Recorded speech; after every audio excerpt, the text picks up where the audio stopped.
everyone, I'm Jackie, and this is another episode of Jack Literary Corner. So, since Tome Topple is going to be in a couple days, so I probably won't get any books done, I'm going to go ahead and do my June wrap-up. And this is a pretty good reading month. I actually, read 5 books this year. So as far as quantity, it was good. And not that, as I said before, I do know it shouldn't be about that, but I feel like when you join, become part of the BookTube community, have a channel, and you join Goodreads, I feel like you can't help but a part of you gets a little envious of people that can read a lot of books, and just keep track of, how many books you read in a month. Not that and again, that's not the most important thing, but you feel at least I feel very accomplished when I read more than a few books in a month. But anyway, I'm going to shut up about that. So let's talk about the books I read this month. Okay, so the first book I read this month, I finally got around to reading this trilogy, and this is the first book in the Remnant Chronicles, Kiss of Deception by Mary E. Pearson. Now, I think I might have done a separate review for this one. I'm not sure. So I'm just going to go ahead and talk about it a little bit. So, like I said, this is the first book in the trilogy. It's very, as one of my favorite booktubers, Murphy Napier, described it, it's a very domesticated book, I feel like, with the plot and everything. So this is about a princess who has been arranged to marry a prince from another kingdom, and she does not want to do this. She doesn't want to marry a man she's never met and that she feels nothing for, so she decides to run away with her maidservant, and in doing so, she ends up as a tavern wench. I think that's a waitress, basically. I think that's what they were called, essentially, wenches, but I don't know if maybe that's a slang term or an insulting term for women that worked women that were barmaids. I don't know, but every time in historical fiction that kind of takes place in a medieval Renaissance setting, they always refer to them as wenches. But maybe that's an insulting word for women who work at taverns. I don't know. But anyway, what our Princess Leah does not know is that she is hiding out in this little town where her maid servant used to live, the prince that she was supposed to marry, and an assassin that has been hired to kill her are following her. And so it's about her experience in this town, and these guys that show up and they're observing her, and they're coming to realize she's not the typical royal. She's much more down to earth and willing to get her hands dirty and just be a barmaid or a waitress. And of course, lo and behold, both guys start to fall in love with her. So yes, this has a love triangle. I know that's not a lot of people like love triangles. And as I've said in the past, I'm more tolerant of them. And unfortunately, as while she's there, her brother, who knows her better than anyone, does find her and tells her that, basically implies that something bigger is going on, and that her running away has impacted more than just, it has done more damage than she realizes. And eventually, there are these horrible consequences that happen. She discovers the price for her actions, and it sets her, and she starts to realize that she needs to go back.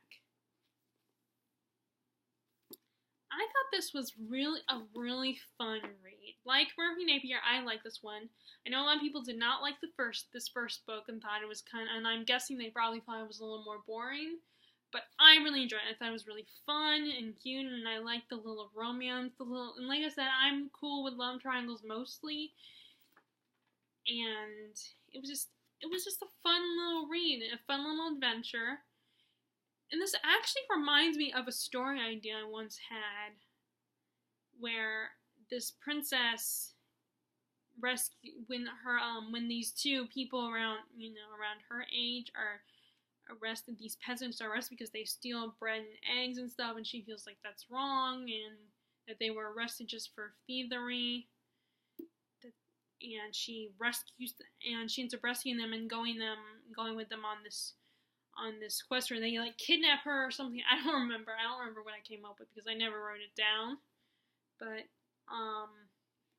they kidnap her, and I used to pretend that the swing set in my backyard was actually horses. So I would sit on my swing for a while, pretending they were on the run, and and this kind of reminded me of that. I don't know why. It made me think of that idea I had.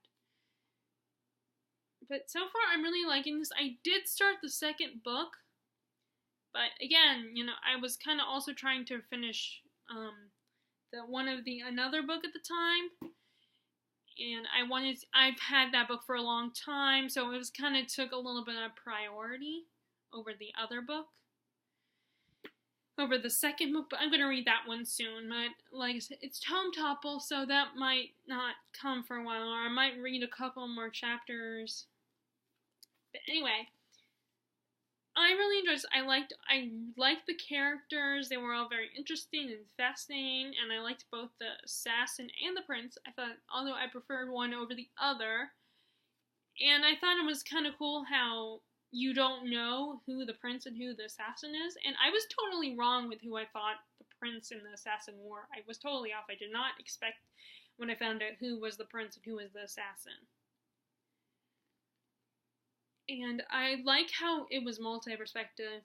Like, a lot of YA books, and I get why authors do this, because especially when it's a fantasy and it's these characters discovering this whole new fantasy world, I don't like it when it's in first person. I like how this one, this book was written in first person, but you got the perspective of both Princess Leia and the two guys. And there's at least one perspective of one chapter that's from the perspective of her maidservant Paulina. So that was nice. And I think it seems like in the second one we'll be getting more of Paulina's perspective. Well, she's, spoiler, separated from. I'm not going to tell you why, but in the second book, Paulina and Leia do get separated. So I think I gave this one 4 or 5 stars on Goodreads because, like I said, even though if you did watch my video on my feelings about the Goodreads rating system, as I did say on there that I will still give books the star ratings because I feel like obligated and I don't like leaving it blank, even if I don't really like the rating system. But this was good. I enjoyed this book. Next is a non-fiction read, and that was Memoir of My Early Years, or Home, a Memoir of My Early Years by Julie Andrews. This was I liked this. When it comes to nonfiction, I really like memoirs. Memoirs are very good, and in my personal opinion, if you're new to nonfiction, I would start with memoirs. Like, read a memoir about your favorite famous person. She's an actress, or read a memoir about a singer or an artist, because those are it's a lot easier to read, because memoirs, and I did not know this, but I learned this recently, that memoirs focus on one part of a person's life, and it's told from their perspective. I mean, it's like reading a diary. So it's more intimate, and you're not learning you're not getting as much information about the person, which can be good and bad, because it might be disappointing, because there might be aspects of their life that you want to know about, and that memoir might not talk about that. But with biographies and autobiographies, you're guaranteed to get that. But I feel like memoirs are more personal, with the exception of autobiographies. I mean, autobiographies are personal too, but like I said, it covers a whole span of a person's lifetime. This only covers a part of a person's lifetime. And in this case, it's her, the title implies, her early years. So, her childhood, where we learn about her time during the London Blitz, and how it kind of still impacts her, how that experience being around during the London Blitz with the bombs and everything still affects her in her adult life. which is very sad. And it also reading this and how about her voice and everything, and reading and how it affected her even throughout her whole life, it makes the fact that she finally lost her ability to like sing, especially like the really high notes, it's really heartbreaking, because her voice was just such a special gift, and not every singer is lucky enough to have such a golden voice. So it's very sad to find out. If you know anything about her, you know that she lost her voice during, like, she had a surgery that affected her vocal cords, so now she can't sing like the way she used to. Like in I know in Princess Diaries 2, the Royal Engagement, she was able to sing a little bit, like a couple of low notes, but that's it. It's really sad to know that she can't do that anymore. So, but this book talks about her time on Broadway and all the lessons she learned during that experience, and it ends with her going to Hollywood when she gets part of Mary Poppins, and her conversation with P.L. Travers. Because if you've seen the movie Saving Mr. Banks, you know that P.L. Travers was not content on Disney's movie. She was not happy with it, but I think she resigned herself to the movie. To the movie that Disney made, and she even calls Julie Andrews to talk to her about the part and everything, about her playing Mary Poppins and how she felt about it, but how she was accepting that this actress was playing the role. And throughout the book, she does refer to her marriage to Blake Edwards, which in this part of her life, she's not married to him, which I was surprised. I did not know that she had been married once before. So her daughter, who she writes books with, she writes all those children's books with, she is a different father. Blake Edwards is not her father. I did not know that. It was kind of an interesting little surprise there. And she also references, of course she references to Sound of Music, but we never get to that point when she's filming Sound of Music. And I would really like to see if I can find a book about the making of Sound of Music, so I can learn more about that experience.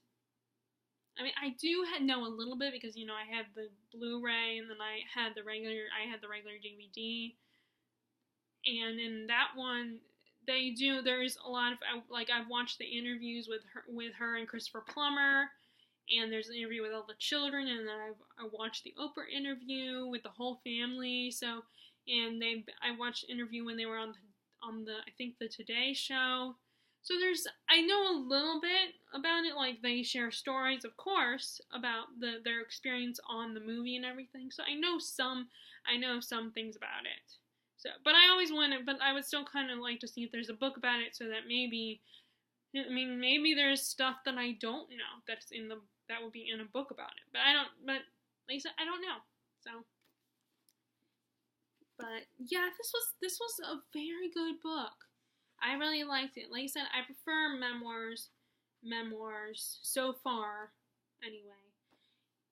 And I like how intimate it was, and it was a very easy read. It wasn't hard. The chapters weren't too long, and she's very, like, the way, the story was not a boring memoir. Granted, I'm a fan, but I like her voice she's very funny and down to earth and honest, and not as sweet, and she's like very, a very tough woman, I feel like, but with a good heart. And I recommend this if you're a fan of Julie Andrews. I definitely recommend it. Okay, so the next book, actually, technically, the book I was reading first was this one, but I didn't finish it until the end until a couple weeks ago or a week ago. So this technically was the next book I read, but the next book I finished. I might have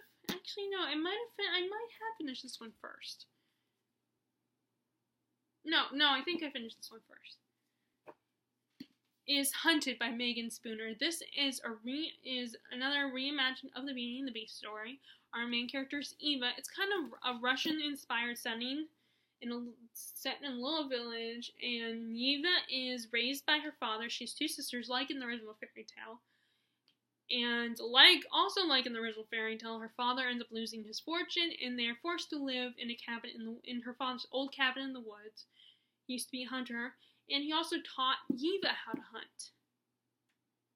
So when she discovered while hunting in the woods, even though she's not supposed to, because her father wants her to be more ladylike, now she's getting older and she needs to find a husband, she's hunting in the woods and she discovers her father's body, that he's dead. So she decides she's going to go hunting for her father's killer and get revenge.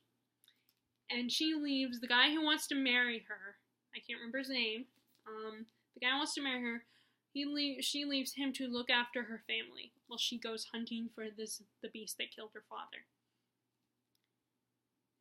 And when she comes across who she believes is the beast, he kidnaps her and throws her in his dungeon and makes a deal with her. He will let her go, and he will not harm her family if she will hunt whatever he wants to hunt this thing for him.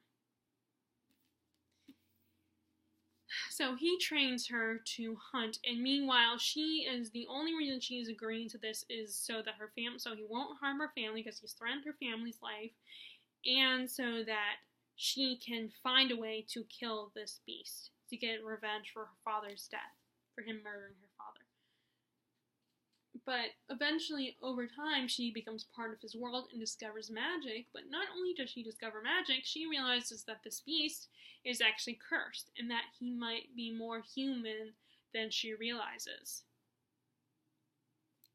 So I feel like this book is a lot closer to the original fairy tale.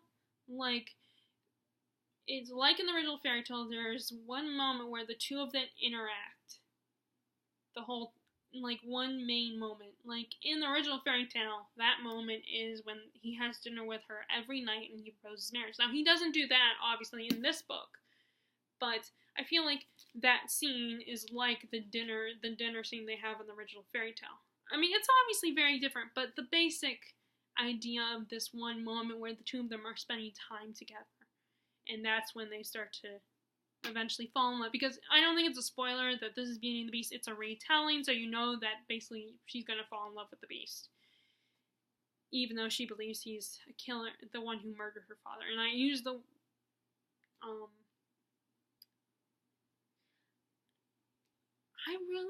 I also found the characters really interesting. I kind of, I think I kind of like this girl more than Nyx from Cruel Beauty. Although I love both characters, but I think I lean more towards Eva than the other girl. Well, I don't know, maybe because they're kind of the same. They're not that different. So, which is good. And I do like how in this one, because we don't really have that in the original fairy tale, but in this one, they establish the whole book thing, like, that she loves to read.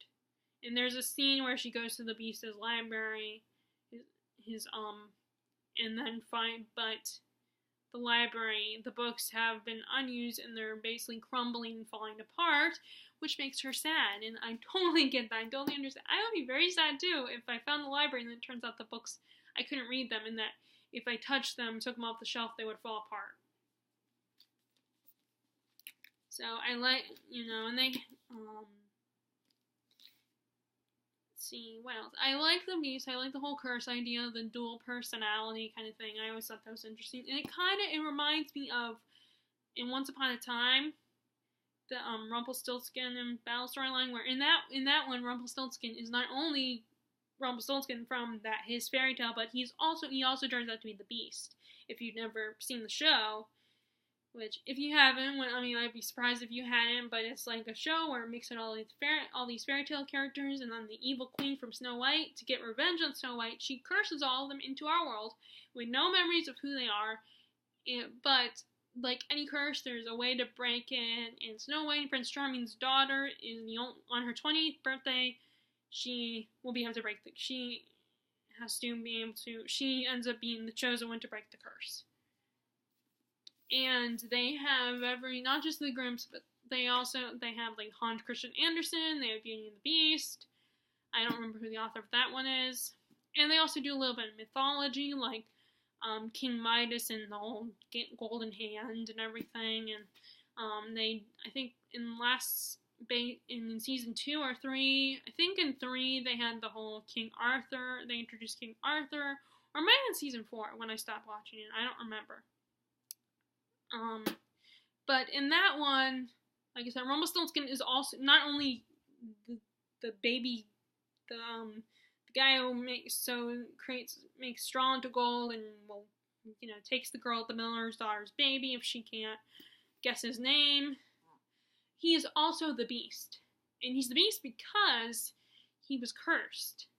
Like in the story, he was trying to protect his 13-year-old son he was a regular guy who had a son, and there was a war in their town, in their village, and knowing the effects of war and how you either get hurt, the only way you're going to come back is if you come back in a body bag or you die on the battlefield. So he didn't want his son to go out there, and he finds out about this power, the Dark One, who is controlled by the Duke, the guy who runs their village, and he ends up not realizing it, he takes on the power of the Dark One. So that's how he becomes the guy who spins straw into gold. And he makes a deal with Belle's father, who messages him, I think it's her father, although in my fan fiction, because I write fan fiction as a hobby, although I haven't written any lately, I have it where Belle's the one that messaged him, but he receives a message from Belle's father's kingdom, or his little fiefdom, or whatever you want to call it, and he comes and makes a deal with them but what he gets in return is Belle, because he needs a caretaker for his rather large estate.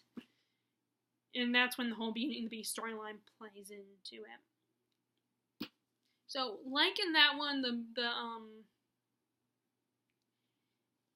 like in that part of the show, you have a Beast who has a dual personality, a darker side to himself, and then his true self, which I think is a very interesting concept. And then you also have, I like how you get both perspectives. Most of the book, it's all from Eva's perspective, but there are parts throughout the book where you get the Beast's perspective, which is nice and very convenient, especially because at some point Eva does go back home, and I don't think that's a spoiler because that's what happened in both the Disney movie and in the original fairy tale. Belle leaves the Beast, he lets her go. So like I said, I don't think that's spoiler because it happens in the story, and if you are familiar with the story, then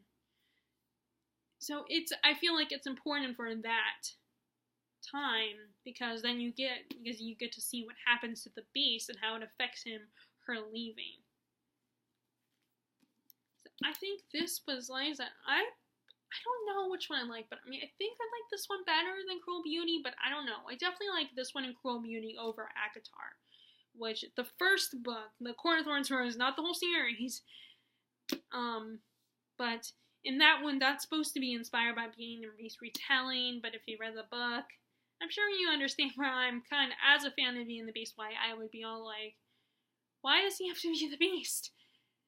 And feeling like he's not really a beast. But that's just my personal opinion. Like I said, hopefully if you are familiar with the world of Sarah J. Maas, you will understand why I feel that way. But anyway, so I don't know which one I like better. This was really good, but both this one and Cruel Beauty were very different. Different takes on the whole Beauty and the Beast storyline. But again, I feel like this one was a little bit closer to the original story. My only thing is, I wish we had gotten more of the Beast's world, because when he teaches her to hunt, he kind of shows her his world, and we get a couple of creatures from his world, like talking animals and stuff, and mythical creatures, and I liked that world, and I wanted more of that world and learn more, but we did not get that. So I was a little disappointed by that. If she wrote a sequel to this book, or like a companion novel, then I would love for a companion novel that's maybe another retelling, but in more in the world that the base shows Belle, or Eva. Her name's not actually Belle, it's Eva. And that's the only downside for me. Okay, so let me hurry because this video is getting really long. Okay, so the next book that I finished was this one. Sarah Waters is the Paying Guest.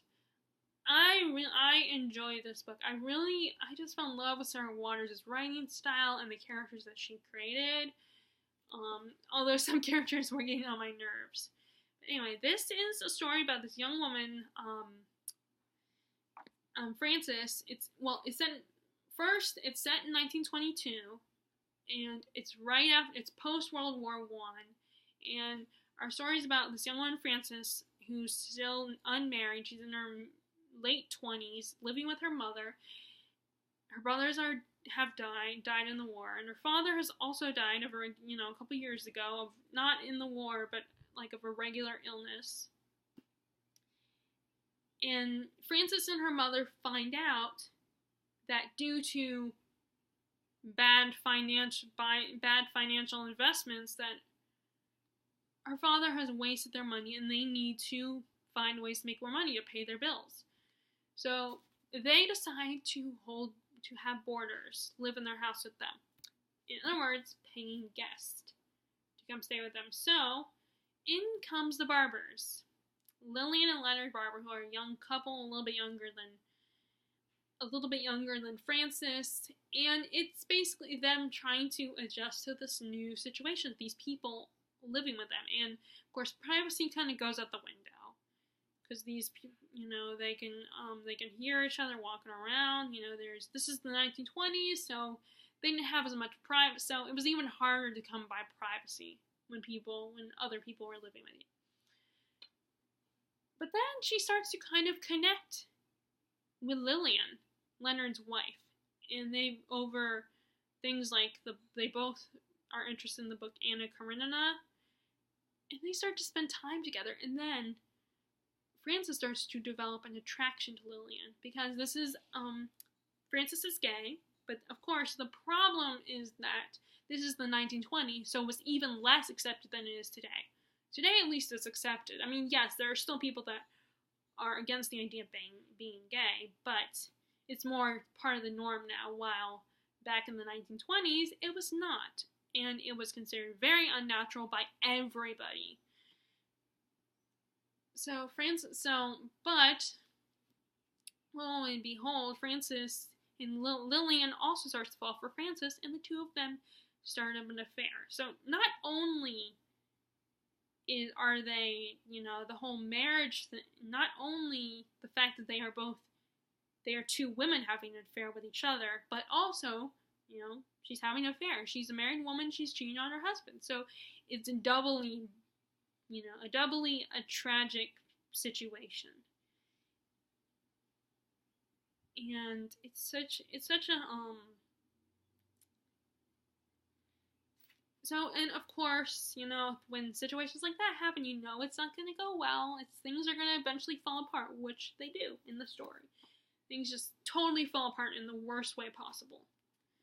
But this is such a beautifully tragic story. It's sad, but you also kind of root for Frances and Lillian. Even though they're having an affair, you still, still part of you kind of roots for them to be able to be together. But you also know that there's no way they'll have it. There's no way the outcome of their relationship will be good. There will always, something bad will happen. Like they will get found out and get separated, or something worse will happen, which I think it's worse. Something really bad does happen.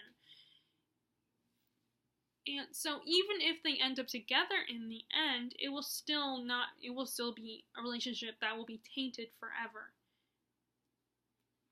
So and you kind of feel bad for them, and you kind of root for them. It's just like, like in Grey's Anatomy, if you watch that show, when the main character Meredith, and she's having an affair with Derek, and then she finds out he's married, and part of you kind of roots for that relationship to work out in the end. And of course, like in these stories, when a character has an affair, the spouse is kind of a jerk, and he was. Leonard was kind of an arrogant jerk, and he does end up. It's no, I'm not gonna say that because I want to spoil it. But one of the scenes that really made me not like Leonard is there's a scene before they begin their affair where Frances is invited to play into their little apartment, their little room, and he invites her to stay and play a game of Chutes and Ladders with them, the Hasbro game. And everyone knows, everyone's familiar with the game. You roll the dice, and whichever number you get, you go down either the chute or the ladder. Well, they introduced these little drawings at the end of the ladder or the chute, where there's one where there's musical notes, and you have to, when you land on the music notes, you have to sing. But I don't remember the other ones except for there was another one that had a heart on it. If you land on the heart, Lillian and only Lillian, no one else, not Leonard, not the other person that's playing, even if the other person that's playing lands on the heart themselves, only Lillian has to take off an article of clothing. And then when he gets mad if she only takes off like an earring or a glove or something. He gets mad and accuses her of cheating. It makes it sound like it was also her idea, which very well possible, like when they were drunk one night, maybe. But what upset me is that only she has to do it. Even if he lands on it, or even if Frances landed on a heart, only Lillian has to do it. And he just pitches a hissy fit if she will only take off something like an earring, like he'll accuse her of cheating. And then in the scene, and funnily enough, in the scene, like, Frances kind of gets a little drunk and kind of gets into the game too. And she, like Leonard, teases Lillian about it. But then after a while, she starts to realize, no, this isn't right. I shouldn't be doing this to her. This is not right for me to embarrass her like this. Because, of course, because Frances is a little drunk and she's developing this attraction to Lillian, she's like, the idea of seeing Lillian exposed in that way is very attractive to her. But then, like I said, she feels horrible about it. She's so disgusted with herself and so ashamed. And the problem with Lillian is that she is so submissive, and basically, although she can take care of herself, like, she is not so submissive that she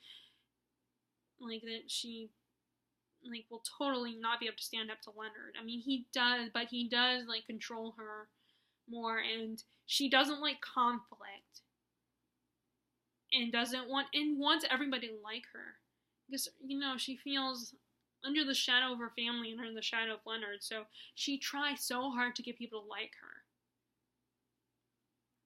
And she continuously apologizes to Frances for Leonard and her family's behavior to Frances and her mom all the time, like, taking blame for their actions.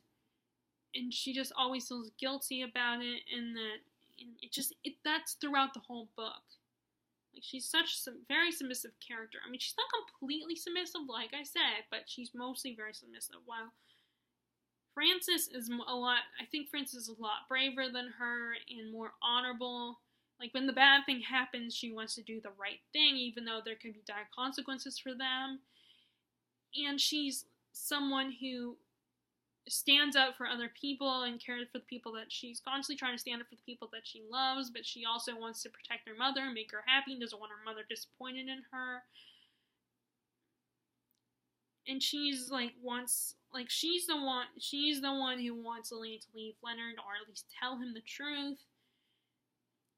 And throughout the book, she's always trying to do the right thing, but at the same time, she also doesn't want to be in this role as her mother's caretaker, or to be considered a spinster. She was an active, we find out that she once was an activist, and that's how she met her first lover, who she is no longer with, obviously. That fell apart because her mother and the other girl, her ex-lover, Christina's family, also found out, so they were torn apart. But she still remains close to Christina. She remains friends with her. But not because she doesn't want her mother to be ashamed of her, she doesn't tell her mother. But she still is such a strong character and someone who always tries to do the right thing. And I feel like I can relate to her in a lot of ways. I think I can relate to both her and Lily in a lot of ways. And I definitely really liked it. It was a long book, I will admit that. The one negative is that it's I don't think it has that many chapters, but they're really long chapters, so it can kind of drag out a little bit for some people. So I mean, it was slow moving, but I was okay with that. But not everybody will probably be okay with it. So those are my thoughts on that one. And then last is City of Dark Magic by Magnus Flight, which actually I just found out when looking up on Goodreads and stuff, is actually a pseudonym for 2 women authors. So this story is about young Sarah Weston, who's in college. She's a college student who gets the opportunity, with the help of her mentor, to go to Prague and work on the collection, the Beethoven collection, for the museum owned by the royal family of Prague. The Lobkowitz, I can say it better in my head. Lobkowitz? I don't know.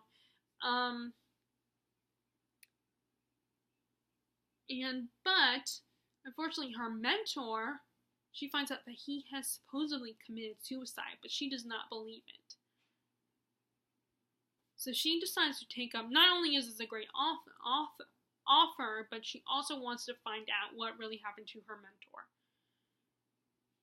And she gets there and, meets all the team and gets involved. And it just seems like a normal, really cool experience, job, going to a foreign country, working at a museum. But then, over time, she eventually gets involved with Prince Max, the latest member of the royal family. And this really cranky little dwarf named Nicholas. And she gets involved in there when they, it turns out they have a magical drug that enhances your senses and allows you to travel through the past. And she gets to see Beethoven in the past. But, of course, this is, of course, when it's been, she gets in way overheading. There's more involved than she realized. Not only the drug, but also there is Max's cousin has teamed up with a famous U.S. senator who was after the treasure in this museum. So basically, it's a cat and mouse game, a race against time. And when I read this, it made me think of the Da Vinci Code, with the whole idea of history set in a modern time, but with understanding, exploring history and the conspiracy theories behind it, and how there's a lot more than people realize, and that there was a lot of magic in this world back in the day. A lot of people believed in magic. I thought this book was okay. It was very entertaining. It was fun to read, and definitely very quick to get through. The chapters were really short. But it was just, I can't pinpoint why, but it was not wow for me. I was entertained by it. I don't think, I looked up to see if there was a sequel on Goodreads. I looked it up, and it turns out there is, but from the reviews and stuff, I don't know if I'm interested in reading the sequel. If I see it at the library one day, then yeah, maybe I'll check it out. But, the only character I really loved was Nicholas. He was very funny and snarky. I really liked him. He's very blunt and honest with people, although Sarah didn't always trust him. Max is okay character, Max the Prince, and he ends up being the love interest for Sarah. And he's okay there. And this, by the way, I thought it was YA first, but it is new adult. I think it is new adult because there are some very steamy sex scenes, and there's curse words in there, like a couple F-bombs are dropped. So it's definitely new adult fiction. Now, I wouldn't classify this as fantasy, because the supernatural or unnatural thing, or whatever you want to call it, the time travel aspect, to me, time travel is more sci-fi than fantasy. I mean, I know in fantasy you can have time travel in a fantasy story, but to me it still would be categorized as more sci-fi than fantasy. And also the whole time travel aspect, it wasn't the traditional time travel. It was more like, it was a more logical form of science. It was you weren't even physically traveling through time. You were actually taking this drug and enhanced your senses so you could see the past, what happened in whatever place you're at, whatever room you're in. You saw the events that happened there throughout time, but you never literally traveled to the past. Although there was one point where, when she's in the past, Beethoven actually sees her himself. But she never, I mean, in fact, the characters are actually, like, when she goes to the past, she can't even touch the people in the past. She can't even interact with them. They're like ghosts to her, essentially, when she travels through time. Or she sees time. Sarah was an okay character, you know. I mean, she was at times frustrating, but that's how all main characters, I feel like most main characters can frustrate people. I liked the romance, and I thought it was funny because there's one scene, there's one scene where Max and Sarah are caught. First of all, they have sex, like, quite a few times. The first time was, okay, so it was very weird. I thought that was kind of weird, but Sarah, like, the way she can tell if someone is worth having sex with is her sense of smell, but because she was on a plane traveling to Prague, her sense of smell is out of whack. So, the one guy that pays attention to her sexually, even though she has no interest in him, and she probably will regret it in the morning having sex with this guy, she can't tell, and because her libido is really strong, apparently, she lets him grope her under the table, and she decides, you know, needing to get this out of her system, she asks him to meet her in the bathroom, but he's not the one that meets her in the bathroom, and you find out later that it was actually Max, who she ends up meeting her in the bathroom. She never realized he actually, like, took her from behind. And then there's another scene where they have sex on a statue, so they end up and they get caught by the police. So I thought that was hilarious that they ended up, you know, having sex on this priceless statue, and they get arrested. I thought that was hilarious. That's inappropriate, but hilarious. The only character, the bad guys were pretty good, very interesting, felt very realistic. Typical of these kind of stories. The problem with these stories is they're very hit and miss. Sometimes I like them, sometimes I don't. I mean, if I'm gonna read about history, like, I would, like, if it's a book-wise, I want to read historical fiction, and if it's not a book, if it's not, like, if it's in modern times, then I would just rather see the movie. Although I did enjoy the Dan Brown books. I do still like his books. And the only character I was kind of annoyed by, as far as writing is concerned, is Paulina. Because she felt very Mary Sue-ish as a character.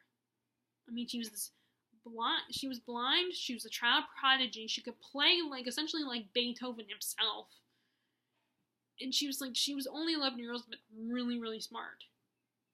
Because she was a child prodigy.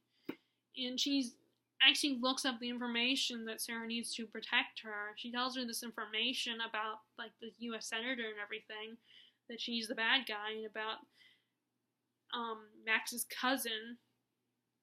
And I'm going to spoil you here, but at the end of the book, she gets a job at the museum. And it's like, she's 11 years old. And that was the job they were going to offer Sarah, but Sarah turned it down. And they gave it to an 11-year-old girl. It's like, she's freaking 11 years old. I don't get that. To me, that's like, really? But then again, I mean, I guess because she's a child prodigy, I don't know, maybe there are really child prodigies out there, like, that are like this, but to me, the character just felt very Mary Sue. And to quote someone on Goodreads, she's a character that, like, it's like the authors are daring you not to like her character.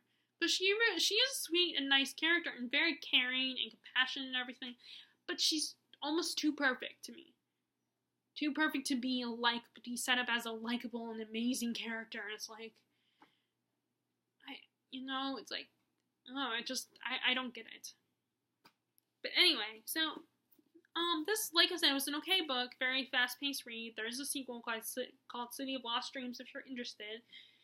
And, if you like history and learning about history and you have a passion for classical music, you might actually enjoy this book.